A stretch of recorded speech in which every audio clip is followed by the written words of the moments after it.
Hi, and welcome to Creepy Crime Story, where the darkest truths aren't imagined. They're real. Rehoboth, Massachusetts. Thursday evening, August 7th, 2025. An 18-year-old, Kylie Montero, fails to check in with family. She is approximately 11 weeks pregnant.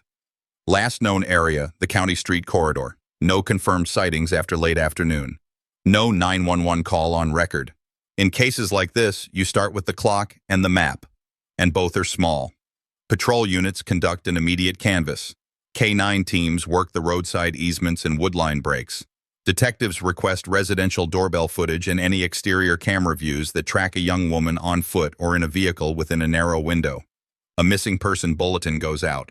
Family members tell investigators this disappearance is out of character and that Kylie had recently voiced unease to someone close. Note taken, nothing concluded. Within hours, the search posture formalizes. A command log is opened. And tasks are assigned: neighborhood re-interviews, cell tower data preservation letters, and a sweep of trailheads and commercial lots commonly used for night parking. Standard questions apply: recent disagreements, new relationships, changes in routine, fears expressed. The aim is not to tell a story, it's to reduce unknowns. Digital steps follow legal process. Investigators prepare emergency requests for subscriber and location metadata tied to Kylie's device and primary accounts.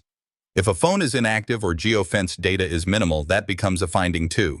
In a quiet rural town, the absence of movement can be louder than noise. An investigator notes in the margin, the data aligned too cleanly. Sometimes that was the problem. By midnight, no credible lead confirms Kylie left town on her own. No rideshare records match her identifiers. No hospitals report an intake under her name. The County Street corridor remains the anchor point. The search grid expands only as fast as probable cause and good practice allow. In these first 3 days, discipline matters more than speed. You do not chase every theory. You test what you can measure.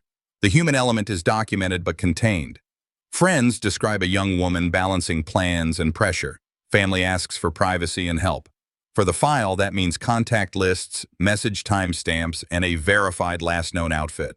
For the public, it means a single, consistent ask. If you saw Kylie on August 7th, call the tip line. This is the work before any headline. No speculation, no conclusion, just a controlled build of time, place, and risk. In towns like Rehoboth, missing is not a word people use lightly. Tonight, it becomes the precise word in a growing case file. The first 3 days decide whether a missing person report becomes a recovery or a homicide file.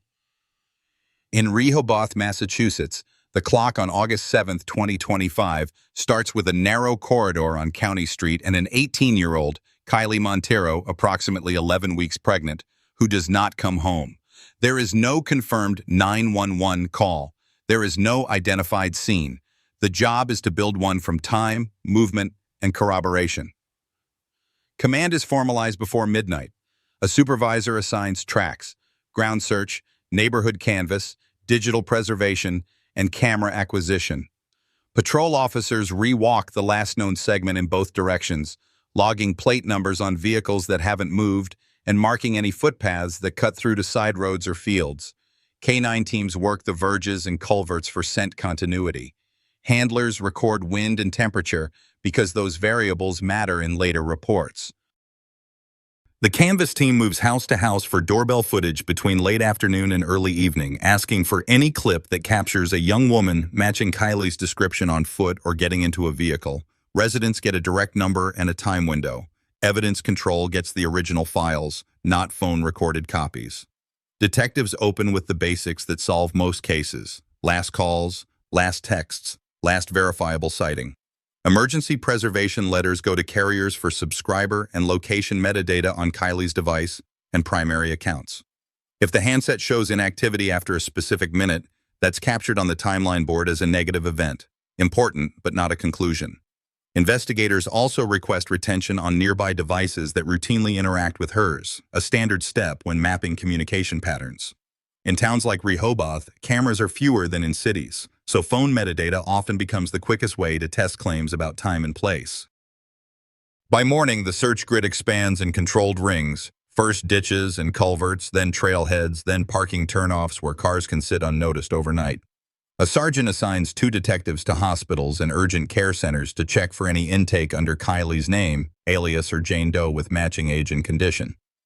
Another detective pulls retail and transit transactions tied to her financial accounts. The goal is to find a time-stamped receipt that proves movement after the last sighting. Nothing credible posts overnight.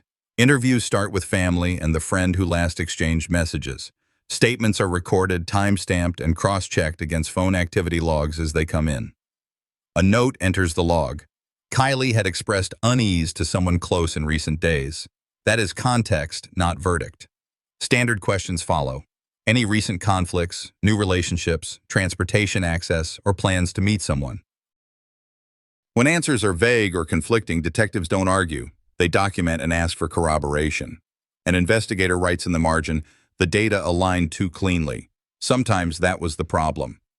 Clean stories without supporting data are not proof. They are a cue to find the proof. Through day 2, the team collects external video from businesses along likely ingress/egress routes. Files are cataloged with source, device type, and retention limits. Any clip that contains a possible match is set aside for a second pass by a separate reviewer to avoid confirmation bias. Parallel to that, analysts build a movement map of known associates to learn who was physically near County Street during the critical window. This is routine proximity work. No accusations implied, because proximity breaks cases. Late day 2, detectives present a judge with narrowly tailored requests. Additional device records, extended camera pulls, and any data useful to confirm or eliminate specific locations as last known points. The language is tight. The scope is limited. Massachusetts courts expect probable cause to be an argument made with facts, not fear. The court signs part of it. Other pieces will require more. Day 3 focuses on closing gaps. Searchers rerun the initial corridor with fresh eyes and daylight angles. A dive team checks a small water feature flagged on the grid after brush cutting improves access. Nothing found. The lab receives items of possible relevance collected under consent, clothing, and personal effects that could carry transfer evidence if a controlled scene emerges later. Analysts scrub social media activity and message timestamps for spikes or deletions. When nothing material shows up where something should, that absence is added to the board. Negative findings still narrow a case. There is a human layer to document without turning it into theater. Family members reiterate that Kylie does not leave contact this way. A liaison keeps them informed and buffers rumor. For the public, the ask remains simple and consistent. If you drove County Street on August 7th and your dash cam caught anything unusual, call. In communities like this, one clear file from a truck's front camera can do more than 100 tips that start with "I heard." By the end of the 72nd hour, investigators have a disciplined framework. Time brackets built from phone and camera pulls, verified statements cross-referenced with device data, and a search grid that has ruled out the obvious hide sites near County Street. There is still no confirmed scene and no recovery. The map is smaller. The questions are sharper. The next moves will depend on how those time brackets line up with real property lines and who occupied them when Kylie Montero disappeared. By sunrise on day 4, the file shifts from "where is she" to "who was with her." In Rehoboth, Massachusetts, that means shrinking a quiet town to a workable circle. Relatives, close friends, recent classmates, and anyone who had regular contact with Kylie Montero, 18, approximately 11 weeks pregnant when she disappeared on August 7, 2025. The process is standard. The stakes are not. Detectives start with anchored timelines. Each interview is recorded, time-stamped, and matched against device activity preserved in the first 72 hours. A statement about seeing Kylie at a certain time is not accepted at face value. It is checked against phone metadata, vehicle movement on nearby roads, and any camera hits along County Street. When a recollection is precise, investigators ask for corroboration, a text, a call duration, a receipt time. When it's vague, they pin the witness to a window and move on. The working rule is simple. Claims are tested, not debated. A friend reports that in the days before the disappearance, Kylie expressed unease about a personal conflict. That note is added to the board as context, not conclusion. The team records tone, wording, and timing because phrasing matters later. Any mention of plans to meet someone is pursued with direct follow-ups. Where, how, and with what transportation. If an answer suggests a location outside the initial grid, analysts check for cell presence that would make the trip plausible. If the digital trail goes cold where a story suggests movement, the inconsistency is flagged for a second interview. Proximity work can be tedious, but it is how missing person cases break. Associates are mapped by contact frequency and recency. Investigators look for spikes, clusters of calls or messages that align with the last known window. They also log silence. Sudden gaps can be as informative as activity. With court authorization, analysts request limited historical cell site data for known contacts who might overlap the county street corridor during the relevant hours. The ask is narrow by design. Massachusetts courts require probable cause tied to the facts on the table, not speculation. Door-to-door returns start to pay off. Several homes produce clean doorbell clips that capture passing vehicles during the dusk window. Each clip is cataloged with source, time code, and cardinal direction. Plates are run. Owners contacted. Nothing obvious pops, but a pattern emerges. A short list of cars that loop the corridor more than once without clear reason. That alone proves nothing, yet it helps shape where to spend limited time. Family interviews are handled with care and separation. Emotions are acknowledged, then bracketed so details don't get bent by group memory. Dates, times, and specific phrases are repeated back to each person for accuracy.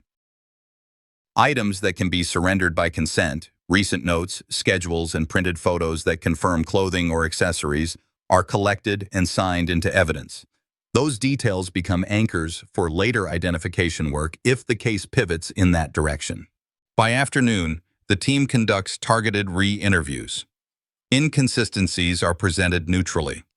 A person who placed Kylie at one location now shifts the timeline by half an hour.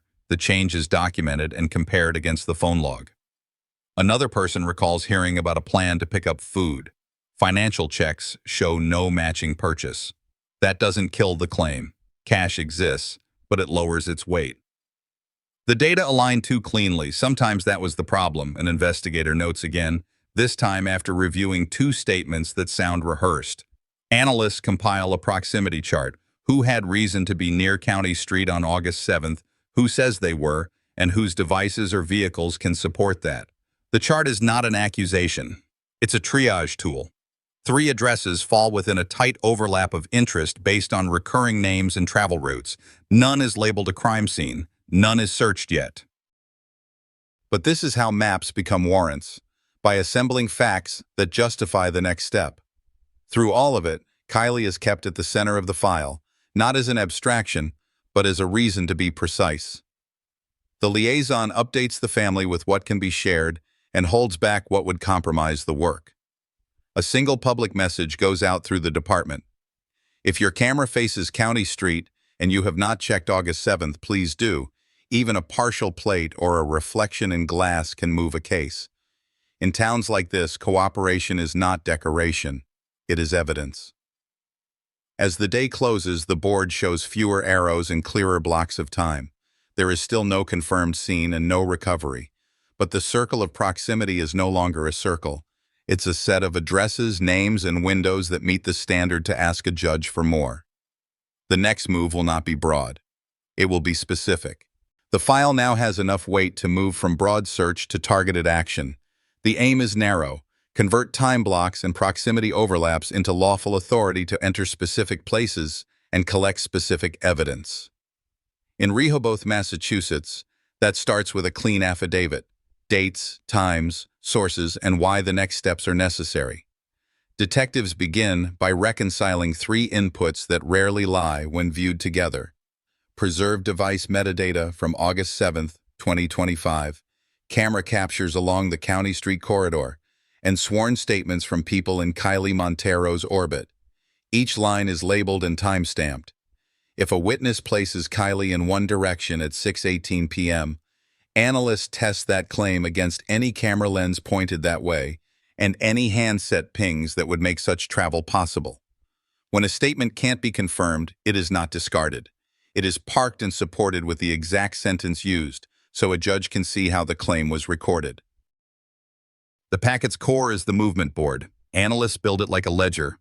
Contact A, messages at these minutes, handset present on these sectors, vehicle B, seen twice on County Street during the same hour, Contact C, phone inactive exactly when the last verifiable clip of Kylie appears.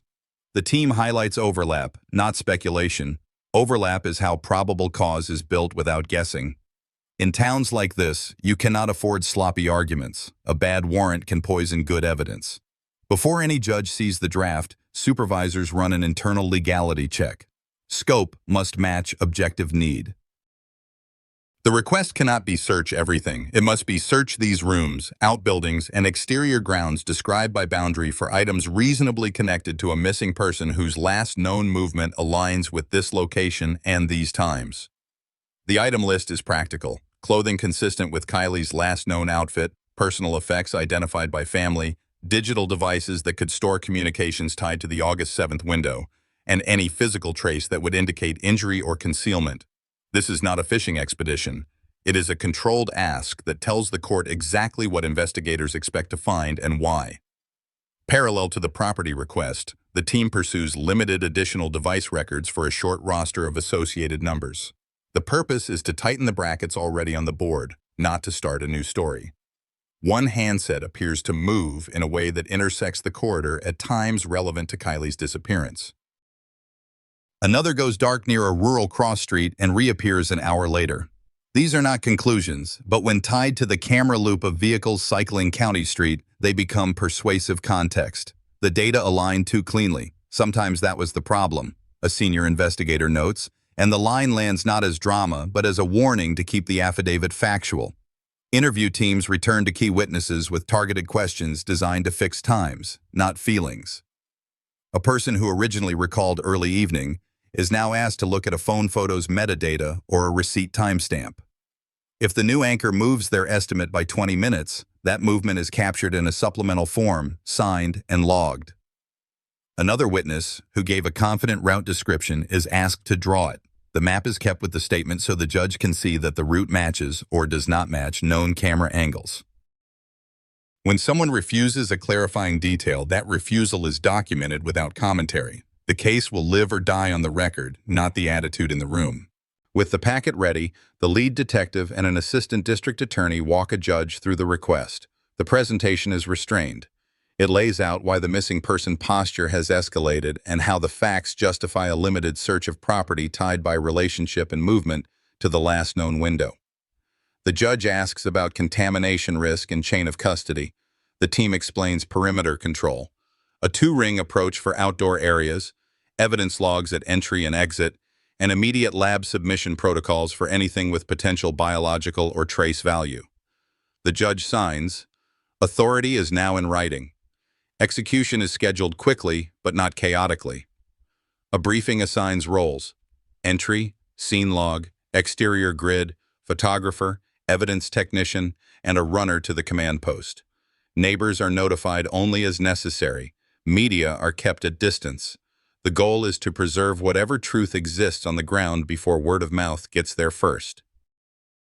When the team arrives, tape goes up in measured lines, not arcs. The photographer shoots approach images, door frames, and ground conditions. The evidence tech prepares collection kits labeled for soils, fibers, and possible transfer on tools or footwear if found. The exterior grid is marked in squares, so any disturbance, fresh soil, compressed vegetation, unusual debris, can be logged with coordinates rather than general directions. The first pass is observational. Nothing is touched until it is shot, sketched, and noted. The second pass is selective collection. Anything that could, if tested, move the case from inference to proof. The third pass is verification. Did we record where each item was, who handled it, how it was sealed, and where it's going? No one leaves without their section signed and time-stamped. There is no victory claimed here. There is only process. If a case rises in court, these minutes, what was asked, where it was searched, what was taken, and how, are often more important than what any single item might say. You do not promise families answers on the day a warrant is served. You tell them the work advanced. You tell them what the court allowed, what was done, and what will happen to any collected material. And you tell a quiet town what it needs to hear. Cooperation matters, patience matters, and accuracy matters more than speed. By late afternoon on Tuesday, August 19th, 2025, the search in Rehoboth, Massachusetts stops being theory. A court-approved team enters a property tied to the boyfriend, follows the briefing to the letter, and builds a controlled perimeter. The approach is measured. Approach photos, scene log, exterior grid. No one touches anything without documentation. The only objective is to find verifiable fact. Within that marked grid, investigators locate human remains described on scene as consistent with 18-year-old Kylie Montero. The phrasing matters, it is precise, and it is public-facing. Identification will belong to the medical examiner after scientific testing. On the ground, the task is preservation. A lead tech calls for a silent freeze of movement while photography captures location, orientation, and surroundings. Measurements are taken. Items in proximity are flagged, sketched, and cross-referenced to coordinates, so nothing is about here later. It is exactly where the evidence log says it was. Collection follows a strict sequence. Gloves are changed between items. Bags are sealed and initialed. A single chain of custody form tracks each transfer. Scene to evidence tech, tech to supervisor, supervisor to transport. The exterior grid is rewalked to confirm no secondary disturbance. If you promise a courtroom that a square was clean, you prove it with notes and timestamps, not with confidence. Command notifies the medical examiner and the district attorney's office. A family liaison delivers the update to Kylie's relatives with the caution that this is a procedural step, not a final identification. In towns like Rehoboth, that conversation is as difficult as any forensic task in the field. It is delivered plainly. Remains have been found on property tied to the boyfriend. Authorities describe them as consistent with Kylie. Confirmation will come from the lab. Transport is quiet and professional. The remains are released to the medical examiner under seal for post-mortem examination and formal identification, typically dental comparison and DNA where needed. Any associated items collected at the scene travel under separate seals so the lab can examine trace without cross-contamination. Scene personnel complete final walkthroughs, last photos, last sketches, last checks of the log to ensure that every person who stepped inside the perimeter is accounted for by name and time. Back at headquarters, the posture of the case changes. A missing person file becomes a suspicious death, and shortly, a homicide investigation. Supervisors open parallel tracks, one for lab coordination and medical examiner reports, one for legal follow-up and charging decisions, one for public information. The language in the first release is careful and consistent with the facts. The discovery date, the location as a property tied to the boyfriend, the consistent with phrasing, and the assurance that more information will be shared after scientific confirmation. The community response is immediate and restrained. A small vigil is held. People who searched, prayed, or shared camera clips now stand together and wait for the next official word. The case has weight. It also has a narrow path. Accuracy matters more than speed, because what is said today must hold in court tomorrow. For investigators, there's no victory lap. The scene's value now shifts to the lab, and the lab's work will define what comes next. Cause and manner of death, any injury pattern that can be described, any trace that links movements to people or tools. The team documents what they did, when they did it, and why. If questions come months from now, the answers will live in this paperwork. The morning after the discovery in Rehoboth, Massachusetts, the case leaves the field and enters a courtroom. Taunton District Court is where the file is read into the record and everyone's role is defined by law, not rumor. A defendant is brought in. Counsel is present. The judge sets the rules for what happens next. The charge is stated cleanly: murder. The Commonwealth moves for detention. The defense responds. The judge listens to facts offered by prosecutors and weighs them against the presumption of innocence that applies to every person standing at that table. What was a missing person investigation on August 7th and a discovery on August 19th now becomes a criminal case with a docket number. Prosecutors outline the posture of the investigation to date. They cite the lawful property search conducted the day before, the human remains described as consistent with 18-year-old Kylie Montero, and the transfer to the medical examiner for formal identification and post-mortem. And they add a text message the public will remember: "If I die, it was Greg." In court, that sentence is not a headline. It is a proffer, evidence the Commonwealth says it will seek to admit and prove. The defense notes its objection to the weight such a message should carry, absent full context, authorship proof, and any required foundation. The prosecutor continues with charge language and related counts reported in filings: assault and battery on a pregnant victim, intimidation, framed as allegations to be tested in discovery and at trial. No verdict is asked for and none is given. This is arraignment, not adjudication. The defense enters a plea of not guilty on all counts. The judge confirms the plea and moves to custody. Detention arguments are routine but consequential. The Commonwealth points to the severity of the charge, the discovery site, and risk factors it believes apply. The defense raises community ties, lack of a prior record, or conditions that could mitigate pretrial risk. After hearing both sides, the judge orders the defendant held without bail pending further proceedings. Dates are set, returns are ordered. The case now has a calendar as well as a file. Outside the courtroom, the language remains precise. The district attorney's office confirms the charge and custody status, restates that identification of the remains will be confirmed by the medical examiner, and reminds the public the defendant is presumed innocent. Investigators return to work that is less visible but no less important, coordinating with the medical examiner, responding to defense discovery requests, and preparing motions that will decide what evidence a jury may hear months from now. For families and communities, this is the point where hope for a simple explanation falls away. What remains is the slow progress of a homicide case, lab results, admissibility rulings, witness management, and the daily discipline of documentation. In towns like Rehoboth, people who searched, prayed, and shared camera clips now track a case number and a court date, trusting that process, not speed, delivers durable outcomes. The narrative you're following stays within that process. Kylie Montero is named as the victim throughout. A defendant has been charged and has pleaded not guilty. The court has ordered detention. Everything else, injury mechanics, weapon questions, digital threads, belongs to the phases still ahead. The medical examiner's findings, the lab's analyses, and the legal arguments that control what the public will eventually hear. For now, the most accurate statement is also the most restrained. The case is active, the allegations are serious, and proof will rise or fall on evidence, not on how any of us feel about it. With the arraignment complete, the center of gravity moves to the lab and the medical examiner. The discovery from August 19, 2025 is now under scientific review to establish identity, cause of death, and manner of death.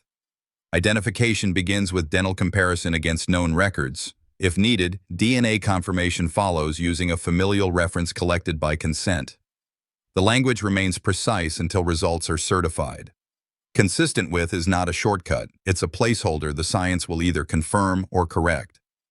The postmortem focuses on injury analysis, time since death estimation, and any evidence of attempts to move or conceal remains. Examiners document injuries with measurements, photographs, and diagrams. They note wound characteristics that might later support tool mark assessments. Toxicology samples are drawn if there is sufficient tissue. Anything that cannot be conclusively determined is labeled as such. Guessing in a report is worse than an unanswered question. An investigator's note sums up the approach. We don't need drama. We need margins that can survive cross. Back at the crime lab, items collected at the property are processed under the same case number. Trace examiners look for transfer, soil types, plant fragments, fibers that can link a location to a person or vehicle. If a potential weapon fragment exists, it is photographed, cast, and preserved for metallurgical and microscopic comparison. Latent print and touch DNA collection are attempted where the substrate makes it reasonable. Negative results are logged because they will be challenged later if they're missing. Chain of custody forms are audited line by line. A strong case can be weakened by a sloppy handoff. Digital evidence runs in parallel. Search warrants authorized after the arraignment target message content, cloud backups, and location histories held by providers.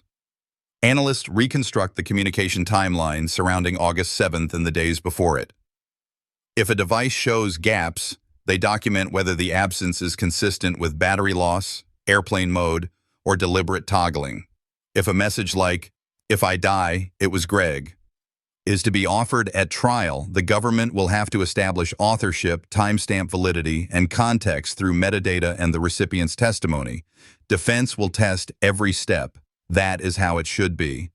Admissibility becomes the quiet battlefront. Prosecutors begin drafting motions to admit digital records under business records exceptions and to qualify experts who will speak to injury pattern and tool mark analysis. The defense, in turn, prepares challenges to search scope, probable cause, and any statement or digital evidence they argue is unreliable or prejudicial. The judge will decide what a jury can hear. The public will likely learn only what those rulings allow. Communication with the family and the community is measured. Investigators explain the next milestones: formal identification, preliminary autopsy findings, and later, any indictment or transfer to superior court without speculating. In towns like Rehoboth, people want answers. What they deserve is accuracy. The data align too cleanly. Sometimes that was the problem. Here, clean alignment must be proven, not assumed. This phase lacks the visibility of searches and court appearances, but it often decides outcomes. A dental chart that matches, a timeline that holds, a chain of custody without gaps. Those are the elements that carry weight months later when memories fade and only documents remain. The file now lives on two tracks: the courtroom calendar and the laboratory queue. In Bristol County, Massachusetts, the defendant remains held without bail on a murder charge and has entered a plea of not guilty. The case stays pending. That's the only ending available today, and it's the correct one to state. What moves next is procedural, not cinematic. The medical examiner completes formal identification and issues findings on cause and manner of death when supported by evidence. Prosecutors and defense exchange discovery, scene logs, lab worksheets, device exports, interview recordings, and any supplemental reports created since arraignment. Lawyers argue admissibility, what a jury may hear about digital extractions, tool mark opinions, or statements. Judges rule, schedules adjust. None of that is theater. It is the work that decides whether facts survive scrutiny. For the investigation team, the priority is integrity over speed. Every transfer of evidence is re-audited, so there are no gaps for a motion to exploit. Analysts lock timelines that were sketched in the early days. The last confirmed movements on August 7, 2025, the lawful search and discovery on August 19th, and the courtroom record from August 20th. When additional testing comes back, whether it strengthens or weakens a point, it is filed, noticed to the defense, and integrated into the chronology. A durable case accepts what the science says, even if it complicates the narrative. For the family of Kylie Montero, updates are factual and limited. They are told what can be said without risking the prosecution, custody status, hearing dates, and when expert reports are expected. They are also offered resources that matter beyond a headline: victim witness assistance, counseling support, and where appropriate, information on Massachusetts programs that help families navigate long cases.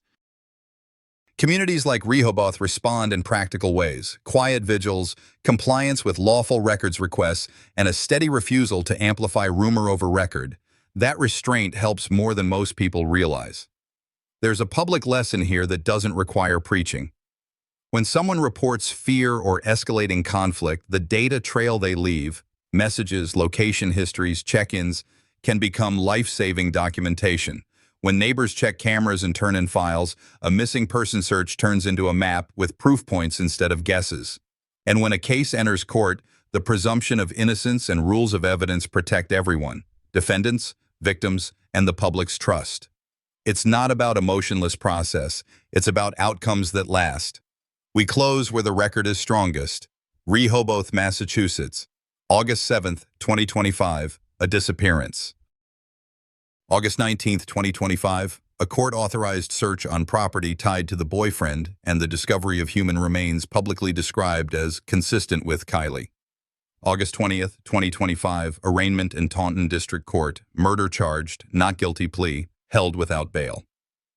September 26, 2025, the case is active, evidence-driven, and awaiting the next ordered proceedings. There are no alternate endings offered here, and there shouldn't be. Justice in a homicide case is a sequence, not a scene.